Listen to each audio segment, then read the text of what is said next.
कहानी की शुरुआत टाउ नाम के एक आदमी से होती है जो अपनी बस्ती के लोगों के साथ शिकार पर आया था। थोड़ी जांच के बाद उसने अपने सभी साथियों को शिकार के लिए तैयार होने का आदेश दे दिया और इस बार उनका शिकार था जंगली भैंसों का एक झुंड जो उनसे कुछ ही दूरी पर मौजूद था। इसके बाद टाउ और उसके साथियों ने धीरे धीरे उनकी तरफ बढ़ना शुरू किया और टाउ के एक आदेश पर सभी लोगों ने एक साथ उन जंगली भैंसों पर हमला कर दिया। पर वो जंगली भैंसे भी इतनी आसानी से हारने वाले नहीं थे और उन्होंने भी अपना बचाव करने के लिए आदमियों की तरफ बढ़ना शुरू कर दिया। पर तभी सभी आदमियों ने एक साथ अपना भाला उनकी तरफ फेंका, जिससे डरकर जंगली भैंसों ने उल्टी दिशा में भागना शुरू कर दिया जहाँ एक काफी गहरी खाई मौजूद थी और देखते ही देखते सभी जंगली भैंसों ने उसमें कूदना शुरू कर दिया। अब तक सब कुछ टाउ के प्लान के मुताबिक चल रहा था, पर तभी एक जंगली भैंसा खाई में कूदने की बजाय कीड़ा नाम के एक लड़के की तरफ भागने लगा।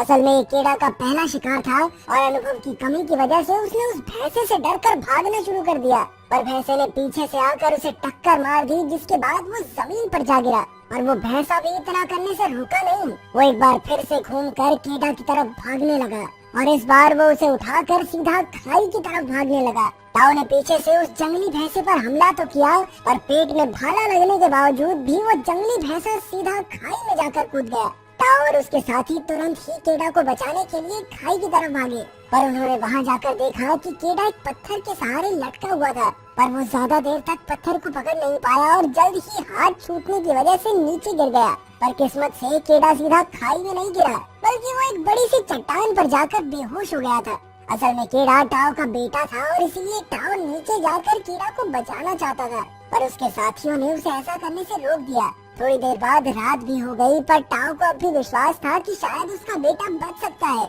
इसीलिए वो अब भी वहीं बैठकर कीड़ा को आवाज लगा रहा था। और बस्ती का मुखिया होने की वजह से वो ज्यादा दिन तक वहाँ नहीं रुक सकता था, क्योंकि बर्फ गिरने से पहले उन्हें खाना लेकर बस्ती तक पहुँचना होगा। इसीलिए अगली सुबह टाउ ने एक भारी दिल से कीड़ा के लिए अंतिम पूजा करके वहाँ से निकलने का फैसला किया। और वहीं नीचे पड़े कीड़ा को अब तक होश नहीं आया था, पर थोड़ी ही देर बाद उसके ऊपर एक चील की नजर पड़ी और अपने सामने इतना अच्छा खाना देखकर वो तुरंत ही कीड़ा के पास पहुंच गई। पर जैसे ही वो कीड़ा को खाने के लिए आगे बढ़ी तो उसे तुरंत ही होश आ गया और उसने एक ही बारी में चील को पकड़कर खुद से दूर कर दिया। अपने आप को उस चट्टान पर देखकर कीड़ा बहुत घबरा गया और उसने मदद के लिए जोर जोर से टाउ का नाम चिल्लाना शुरू कर दिया। पर जल्द ही उसे एहसास हो गया कि उसकी मदद करने के लिए वहाँ कोई नहीं था। और कीड़ा ने भी सोच लिया कि वो इतनी आसानी से मरेगा तो नहीं, इसीलिए उसने लटक कर नीचे उतरने का फैसला किया।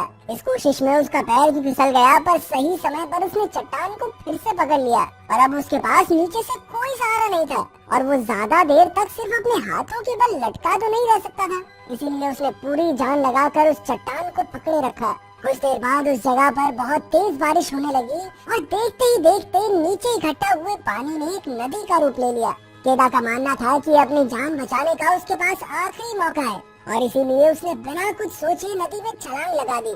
और जब अगली सुबह उसकी आँख खुली तो वो एक सुनसान जगह पर था, पर तभी उसका ध्यान अपने पैर पर गया जिसे वो हिला तक नहीं पा रहा था।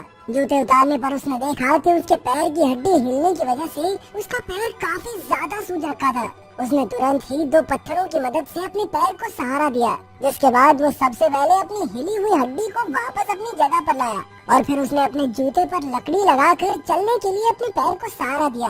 कीड़ा अपने साथियों के पास जाना चाहता था, इसीलिए उसने पहाड़ी की चोटी पर जाने का फैसला किया, जहाँ पहुंचकर उसकी नजर उन पत्थरों पर पड़ी जिन्हें टाउ ने अपनी पूजा के लिए इस्तेमाल किया था। उन्हें देखकर कीड़ा अंदर तक टूट गया, पर तभी उसे कुछ आवाज सुनाई दी और जब उसने गौर से देखा तो उसकी नजर भेड़ियों के एक झुंड पर पड़ी, जिन्हें देखते ही कीड़ा ने पूरी रफ्तार से भागना शुरू कर दिया। लेकिन वो भेड़ियों से तेज थोड़ा न भाग सकता था। भेड़िए जल्द ही उसके बहुत करीब पहुंच गए, तो उनसे बचने के लिए उसने एक सूखे हुए पेड़ पर चढ़ने का फैसला किया और इसी बीच एक भेड़िए ने उसका पैर पकड़ लिया, पर कीड़ा ने तुरंत ही अपना चाकू निकालकर उस भेड़िए को मार गिराया, जिसके बाद वो भेड़िया तो जमीन पर गिर गया, पर अभी भी उसके साथी उस पेड़ के नीचे ही खड़े थे।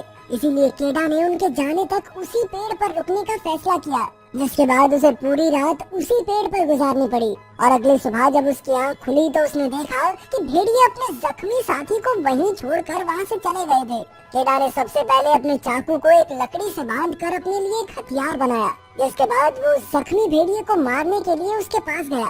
लेकिन उसे ऐसी जख्मी हालत में देखकर कीड़ा का दिल पिघल गया और उसने इस भेड़िए की जान को बख्शने का मन बना लिया, जिसके बाद उसने अपनी सुरक्षा के लिए सबसे पहले एक रस्सी की मदद से भेड़िए का मुंह बांधा और फिर उसे अपने कंधे पर उठाकर एक गुफा की ओर चल दिया, जहाँ पर उन्होंने जैसे तैसे रात काटी। अगली सुबह केडा कुछ जड़ी बूटियां तोड़कर अपनी चोट पर लगा ही रहा था कि तभी भेड़िए ने अपने मुंह पर बंधी रस्सी खोल दी। ये देखने के बावजूद भी केडा शांति से बैठा रहा और थोड़ी देर बाद उसने भेड़िए को पानी देने की भी कोशिश की और वो भेड़िया अपने दांत दिखाकर केडा को डरा रहा था, लेकिन केडा ने फिर भी अपने आप को शांत रखते हुए उसे पानी देने की कोशिश की और केडा के इस बर्ताव को देखकर वो भेड़िया भी शांत हो गया, जिसके बाद उसने केडा के दिए हुए पानी को भी पिया। ये देखकर केडा काफी खुश था और थोड़ी देर बाद उसने भेड़िए के चोट पर चिपके हुए कीड़े भी हटाए और उन्हें भेड़िए को खाने के लिए दे दिया, पर वो जानता था कि उन्हें जिंदा रहने के लिए शिकार करने की जरूरत है और अपनी इसी जरूरत को पूरा करने के लिए वो अगले दिन एक खरगोश का शिकार करके लाया। और जब वो उसे पकाने के लिए आग जलाने की कोशिश में लगा हुआ था, तभी उस भेड़िए ने आगे बढ़कर उससे खरगोश को छीनने की कोशिश की। पर केडा जानता था कि भेड़िए को काबू रखने के लिए उसे खुद को ज्यादा ताकतवर दिखाना पड़ेगा, इसीलिए उसने तुरंत ही भेड़िए को डराकर पीछे कर दिया और अपनी ताकत दिखाने के लिए उसने जमीन पर पड़े खरगोश को दांत से चबाना शुरू कर दिया, जिसे देखकर वो भेड़िया चुपचाप अपनी जगह पर बैठ गया। उस रात केडा ने कई दिन बाद खाना खाया और वहीं दूसरी तरफ वो भेड़िया चुपचाप बैठकर केडा को देख रहा था। थोड़ी देर बाद केडा ने उसे भी खाना दे दिया और उसने बाद भेड़िए को साफ साफ जता दी कि उसे खाना खाने के लिए केडा की इजाजत की जरूरत है। अगले कुछ दिनों तक आराम करने के बाद केडा ने बर्फ गिरने से पहले वापस अपने घर जाने का फैसला किया, पर वो उस भेड़िए को अपने साथ नहीं ले जा सकता था, इसीलिए उसने भेड़िए से अपने परिवार को ढूंढने को कहा, लेकिन वो भेड़िया वहाँ से हिलने के लिए तैयार ही नहीं था। इसीलिए केडा ने उसे वहीं पर छोड़कर अकेले घर जाने का तय किया और उसके बाहर निकलते ही भेड़िए ने धीरे धीरे उसका पीछा करना शुरू कर दिया। थोड़ी देर तक ऐसे ही चलने के बाद केडा ने परेशान होकर भेड़िए को भगाने के लिए एक लकड़ी उसकी तरफ फेंकी, लेकिन डरकर भागने की बजाय वो भेड़िया उस लकड़ी को उठाकर केडा के आगे भागने लग गया। इससे पहले कि केडा कुछ समझ पाता, उसकी नजर पास ही में खड़े कुछ जंगली सुअरों पर पड़ी, जिन्हें देखते ही भेड़िया पूरी रफ्तार से उनकी तरफ भागा और वहीं दूसरी तरफ केडा डर के मारे अपना भाला लेकर खड़ा हुआ था। और जैसे ही वो जंगली सुअर भेड़िए से बचने के लिए केडा की तरफ भागा, तो केडा उसे मारने की बजाय चुपचाप देखता रहा, जिसके चलते वो सुअर भागने में कामयाब हो गया। ये देखकर भेड़िया काफी ज्यादा निराश था, क्योंकि केडा की गलती की वजह से अब उन दोनों को खाना नहीं मिलेगा। और थोड़ी देर बाद उन दोनों के बीच समझौता भी हो गया और केडा ने उस भेड़िए का नाम अल्फा रखा। अगले कुछ दिनों में अल्फा की मदद से केडा काफी अच्छे से शिकार करना सीख गया और अब धीरे धीरे वो दोनों एक दूसरे को काफी अच्छे से समझने लगे थे। यहाँ तक कि रात को अल्फा केडा को गर्म रखने के लिए उसके साथ चिपक कर सोता। वहीं केडा को भी सब में काफी मजा आ रहा था। पर कुछ दिनों बाद सर्दियों के आते ही पूरा इलाका बर्फ की सफेद चादर से ढक गया, लेकिन केडा और अल्फा किसी तरह अपने लिए शिकार करते हुए धीरे धीरे आगे बढ़ रहे थे। पर एक दिन पैर के नीचे की बर्फ टूटने की वजह से केडा सीधा पानी में जाकर गिर गया और अब उसे ऊपर आने का रास्ता नहीं मिल रहा था। वहीं अल्फा भी अपने वजन से बर्फ को तोड़ने की कोशिश में लगा हुआ था, पर उसका वजन बर्फ तोड़ने के लिए काफी नहीं था। थोड़ी देर तक कोशिश करने के बाद आखिरकार केडा ने अपने चाकू की मदद से अपने लिए रास्ता बना ही लिया, जिसके बाद अल्फा की मदद से वो जैसे तैसे ऊपर आ ही गया। अगले दिन रास्ते में केडा की नजर टेंट के बाहर बैठे एक आदमी पर पड़ी, जिसे देखते ही वो खुशी से झूम उठा। पर जैसे ही वो उस आदमी के पास पहुंचा तो उसने देखा कि वो आदमी पहले ही बर्फ से जमकर मर चुका था। इसके बाद उसने टेंट के अंदर जाकर खाना ढूंढने की कोशिश की, पर कोई फायदा नहीं हुआ। केडा ये देखकर बहुत निराश हुआ, पर वो किसी भी हालत में अपने परिवार से मिलना चाहता था, इसलिए वो दोनों एक बार फिर से अपने सफर पर चल दिए। थोड़ी देर बाद उनकी नजर सामने से आ रहे एक बर्फीले तूफान पर पड़ी और चीजों को और मुश्किल बनाने के लिए उन्होंने देखा कि कुछ शिकारी कुत्ते भी उनके पीछे आ रहे थे। केडा ने अपने दिमाग का इस्तेमाल करते हुए अल्फा के साथ एक गुफा की तरफ भागना शुरू कर दिया। सामने से आ रहे तूफान और पीछे से आ रहे कुत्तों के बावजूद भी वो सही समय रहते उस गुफा के अंदर पहुंच गए। अंदर पहुंचते ही केडा और अल्फा उन कुत्तों का स्वागत करने के लिए तैयार खड़े थे।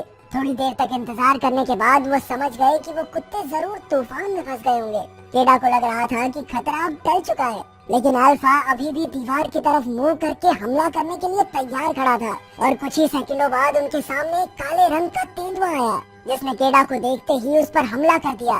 पर केडा को बचाने के लिए अल्फा उस तेंदुए के सामने आ गया, जिसके बाद उन दोनों के बीच में लड़ाई शुरू हो गई। केडा पहले तो बहुत डरा हुआ था, पर वो जानता था कि अगर उसने तेंदुए को नहीं मारा तो अल्फा का जिंदा बचना नामुमकिन है। इसीलिए अपनी सारी हिम्मत इकट्ठा करते हुए उसने एक तीर तेंदुए की तरफ छोड़ दिया, जिसके लगते ही वो तेंदुआ जमीन पर गिर गया। तेंदुए के नीचे गिरते ही केडा ने अल्फा को आवाज लगाई, जो तेंदुए के साथ ही पड़ा हुआ था। केडा के बार बार आवाज लगाने पर अल्फा ने थोड़ी देर बाद खुद को तेंदुए की पकड़ से आजाद करवा लिया। वो केडा की तरफ भागा, पर अपने जख्मों की वजह से दोबारा नीचे गिर गया। केडा जानता था कि अल्फा ने कई बार उसकी जान बचाई है, इसीलिए वो किसी भी हाल में अल्फा को अपने साथ घर ले जाना चाहता था। अगली सुबह उन दोनों ने वापस अपनी मंजिल की ओर चलना शुरू कर दिया और कुछ घंटों बाद उन्हें एक पत्थर मिला, जिस पर केडा की बस्ती का निशान बना हुआ था, जिसका मतलब था कि अब वो लोग घर से थोड़ा ही दूर थे। अब धीरे धीरे अपने जख्मों की वजह से अल्फा के कदम कमजोर होते जा रहे थे और थोड़ी देर बाद वो बेचारा नीचे गिर गया। केडा चाहता था कि अल्फा किसी भी तरह उसके साथ घर पहुंच जाए, लेकिन अल्फा के चेहरे को देखकर वो समझ गया कि अब अल्फा अपने पैरों पर नहीं चल सकता। लेकिन वो इतनी जल्दी हार मानने वाला नहीं था, इसीलिए उसने अल्फा को अपने हाथों पर उठाकर आगे बढ़ने का फैसला किया, जिसके बाद वो इसी तरह रात भर चलते रहे और अगले दिन भी उन्होंने अपनी हिम्मत के भरोसे कई सारे पहाड़ों को पार किया और आखिरकार एक जगह पर पहुंचकर केडा को अपनी बस्ती दिखाई दी। वो अल्फा को अपने हाथों में लेकर सीधा उस बस्ती के पास पहुंच गया। जहाँ पहुंचते ही वो नीचे गिर गया। ताऊ केडा को अपने सामने जिंदा देखकर काफी हैरान था और उसने तुरंत ही अपने बेटे को पकड़ लिया और तभी केडा की माँ भी वहाँ पहुँच गई, जिसने अपने बेटे को दोबारा देखने की उम्मीद ही छोड़ दी थी। केडा भी अपने माता पिता को देखकर बहुत ज्यादा खुश था, पर तभी उसने अपने पिता को किसी भी हालत में अल्फा को बचाने को कहा, जिसके बाद वो बेहोश हो गया और जब उसकी आँख खुली तो उसे पता चला कि अल्फा ने कई सारे बच्चों को जन्म दिया था, जिसका मतलब ये था कि अल्फा असल में एक मादा भेड़िया थी जो अपने पूरे सफर में पेट से थी। पर इसके बावजूद भी उसने केडा का पूरा साथ दिया। ये जानने के बाद केडा के मन में अल्फा को लेकर प्यार और ज्यादा बढ़ गया